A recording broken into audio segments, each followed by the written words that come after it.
ரயில்வேயில் குறைந்தபட்சம் 8 உயர் பதவிகள் பல கோடி ரூபாய்க்கு விற்பனை செய்யப்பட்டது தொடர்பாக பவன்குமார் பன்சாலிடம் விசாரணை நடத்த சிபிஐ திட்டமிட்டுள்ளது.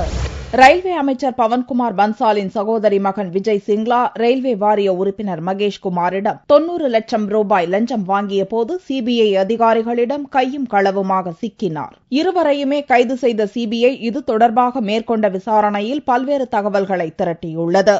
ரயில்வேயில் பணம் கொழிக்கும் 8 உயர் பதவிகளும் இதுபோல பல கோடி ரூபாய்க்கு விற்பனை செய்யப்பட்டிருப்பது தொடர்பான ஆதாரங்களை சிபிஐ திரட்டியுள்ளதாக கூறப்படுகிறது. பஞ்சாபில் உள்ள நாட்டிலேயே மிகப்பெரிய ரயில் பெட்டி உற்பத்தி தொழிற்சாலை, சித்தரஞ்சன் ரயில் என்ஜின் தொழிற்சாலை போன்றவற்றின் முக்கிய பதவிகளுக்கு பன்சாலின் மருமகன் விஜய் சிங்லா லஞ்சம் வாங்கியிருப்பது தெரியவந்துள்ளது. பஞ்சாபில் உள்ள கபூர்தலா ரயில் பெட்டி தொழிற்சாலையின் தலைமை எலக்ட்ரிக்கல் என்ஜினியராக நரோத்தம் தாஸ் கடந்த டிசம்பர் மாதம் நியமிக்கப்பட்டார். இதற்கான உத்தரவை பெற்று தந்தவர் பன்சாலின் மருமகன் விஜய் சிங்லா என்பது தெரியவந்துள்ளது.